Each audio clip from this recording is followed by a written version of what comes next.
All right, thank you for joining us for DC News Now at 5. I'm Mark Hall. And I'm Tosin Fakile filling in for Annalisa Gale. We begin with breaking news. We've been following it out of Virginia tonight, where a warehouse is on fire in Sterling. DC News Now's Daniel Hamburg joins us live from the warehouse on Acacia Lane. Daniel, what are we learning?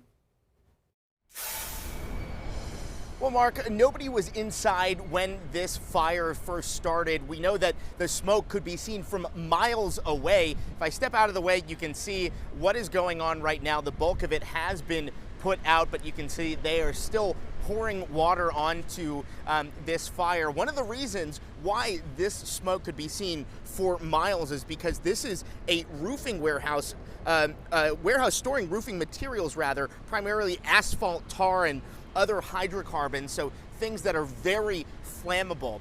Dozens of firefighters are on this scene right now, working to make sure that this fire is completely out and it stays out. No word on yet what started this, but again, nobody was inside. One firefighter was being treated on scene here for a heat-related injury, but they are expected to be okay. They did not need to go to the hospital.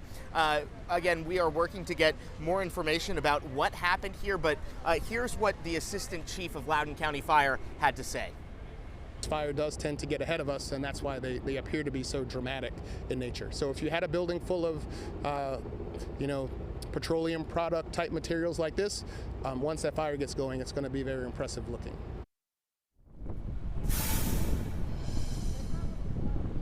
And so, again, a warehouse like this does not have any kind of sprinkler system inside, so that's one of the reasons why this spread so fast. Luckily, the assistant chief tells me the buildings on either side are okay because made of cinder block, in fact, so there is no damage to any other buildings.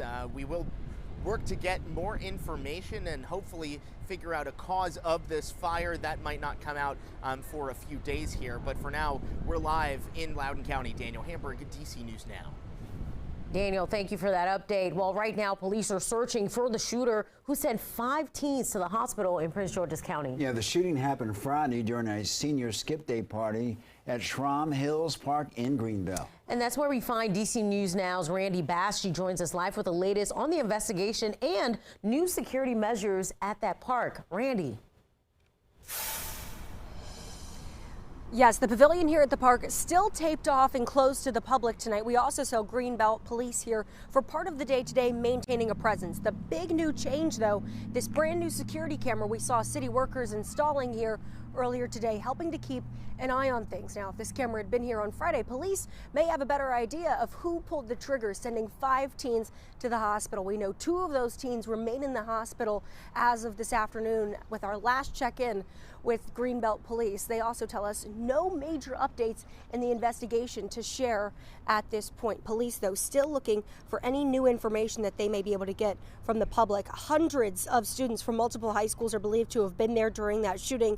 We checked in with Prince George's County Public Schools. The school system called it a senseless act of violence and says additional security and crisis staff are at impacted schools this week. Community members are still rattled days after the shooting. We spoke with a witness who was back here at the park today. He says it was unlike anything he's seen or heard before. The gunshot went off. And everybody was running left and right, left and right, left and right. I mean, it was a zoo. I mean, it was so terrible that you couldn't even move your car because people were everywhere. That was something that we don't want to witness again.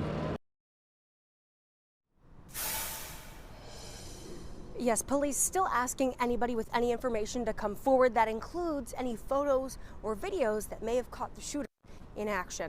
In Greenbelt, I'm Randy Bass, DC News Now.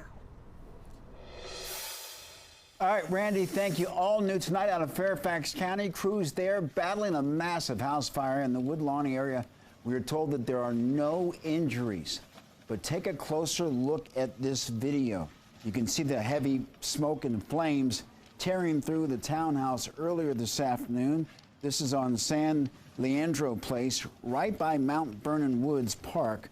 We're told right now that the fire is under control.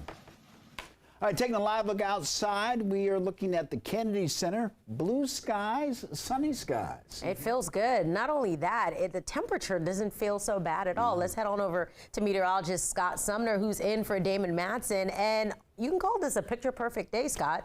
Yeah, temperature, right? Not bad. 64 degrees. Yes, indeed. The price is right. All right, lots of sunshine out there. You know, Chief Meteorologist Vanessa Webb is in, and we were talking behind the scenes, and because we were talking like, down the road, we may hit 80 degrees here. I know 64 is nice, but 80 is even better. And we already hit 80 once this year, if you recall, back in January. Oh. Yeah, January 22nd. I remember it was a Friday. I was off. I was itching to play golf. I didn't have my golf clubs. What are we going to do? All right. Anyway, enough of me, about me. Let's take a look at what we have here. Temperatures tonight are going to be falling throughout the 50s and getting into the 40s here. Lower to middle 40s in the district overnight tonight. And yes, those cold alerts are in place once again for a majority, if not most, of the viewing area. The exceptions tend to be out in Garrett and Allegheny County here. But other than that, we're looking at freeze warnings in the darker blue there, and that does mean that expected temperatures are to drop down to the freezing mark. And frost advisories usually anywhere between 33, 34 degrees and about 37 degrees is where frost can occur. It could be on your windshield for tomorrow morning. You may have to scrape a little bit off of that, or it could be on the grassy surface as well, and that does go right to the coastline. So for tonight, though, and going into tomorrow, we've got those clear skies. How about a breakfast forecast for tomorrow? I am looking ahead because, yeah, that's what we do in the weather department. We look ahead here. We look to the future. 45, 46, and 55 degrees is noted here. Mostly clear as in the early morning to a little bit of a partly cloudy situation by mid-morning, but it will remain dry throughout your Tuesday. No need for the umbrella until we get to the middle of the week, Wednesday. And I'll show you why coming up in just a little bit. Back to you at the desk.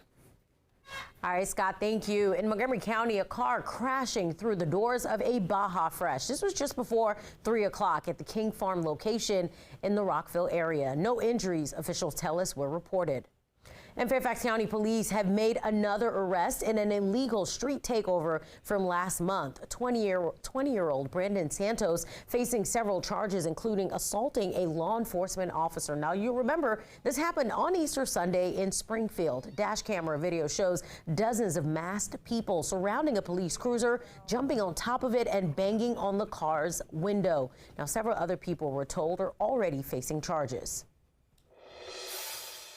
A third temporary channel for boats and ships has opened at the Port of Baltimore. Yeah, Mark, it's been nearly a month since the Key Bridge collapsed, and this new alternative channel will open to commercial vessels. It expands access to the port until the collapsed bridge can be cleaned up and a new one built. This newest channel, about 15% of pre-collapse commercial activity will be up and running. Meanwhile, they're the largest floating crane on the eastern seaboard has been helping with bridge cleanup efforts. It's called the Chesapeake 1000, and it's been removing larger pieces of the bridge, as you can see in this time lapse from Friday. Heading on over to Virginia. Virginia drivers, listen up. If you do not have car insurance, you may want to start shopping right now. And that's because starting July 1st, every Virginia driver will be required to have it. Currently, drivers can register and drive a car without insurance as long as they pay a $500 annual fee. I think the change is the right change to make. Driving without insurance is not a good thing. People need protection. If somebody, gets into an accident with them, they need to have the person responsible's insurance there to help pay for the damages that are caused. Now, under the new law, Virginia drivers caught without insurance could have their licenses suspended and face several $100s in fine. A pop-up permit program is coming to the district. The program will allow entrepreneurs to use vacant storefronts in downtown D.C. Mayor Bowser said earlier today it's an opportunity for people to grow their businesses and tap into new audiences. The permit pilot will allow a business to vacate a space for up to 1 year, or to occupy a space for up to 1 year. Leaders say that the new program is a way to bring vacant properties back to benefit the community. Pop-up spaces like this one will be filling spaces with artists, creating jobs, and a clothing store to an interactive experience. Well, the district's first pop-up store will take place at Capitol Fringe in July. Well, happening right now, Montgomery County is offering free bus fare in honor of Earth Day, and you can take any ride on bus or flash bus free of charge. Maryland Transit Authority is also offering free rides on its light rail, MARC trains, and commuter buses. The goal is to reduce the county's environmental footprint. Well, this Earth Day, Montgomery County Public Schools is partnering with several organizations unveiling a new program at Loiterman Middle School. And that's their Resilience Education Action Climate Habitat Initiative. Montgomery County reporter Christian Pena has the latest for us. Many MTPS students came together today to learn on how they can make the world a greener place. And many volunteers today say they look forward to learning on how the county can teach children on how to be more sustainable. Shoveling a greener future. Nearly 1,000 students coming together at Loiterman Middle School for Earth Day. It's an opportunity for kids to learn about agriculture. It's part of kind of environmental education for young people. MTPS staff and volunteers for Habitat for Humanity spent Monday building portions of a farm, rehabbing a courtyard garden, and planting bioretentions. It's part of the Reach Out program being developed by MTPS in partnership with Charles Coiner Conservancy for urban farming. It's going to be a small farm. It'll be a place where people can set up stands from what they grow to sell, so it'll be some economic development here, and it'll be more than anything else a learning environment. The hub will support food production and climate resilience, but more importantly, it'll teach MCPS students on how to engage with their community. I'm so happy that DEP is partnering because this is the next generation. This is showing everyone that we all have a stake in making the earth a better place. And students agree. They're calling Monday's event one full of valuable lessons. Today, I learned that we can really help the environment by just doing little things. It was pretty exciting because I felt like I was a part of something bigger than myself. And though this is the first time Montgomery County rolls out their REACH program, county officials tell me they look forward to doing so again in the upcoming years. For now, reporting out of Silver Spring, Maryland, I'm Christian Pena, DC News Now. Thank you, Christian. And still speaking of Earth Day, the Virginia Department of Transportation reminding you of its Adopt a Highway program. Volunteers can sign up to clean a 2-mile stretch of road 2 times a year for 3 years. VDOT provides the trash bags, safety equipment, and training. Last year, officials say volunteers spent more than 30,000 hours removing 24,000 bags of litter. You can learn more about Adopt a Highway. Just visit our website, dcnewsnow.com.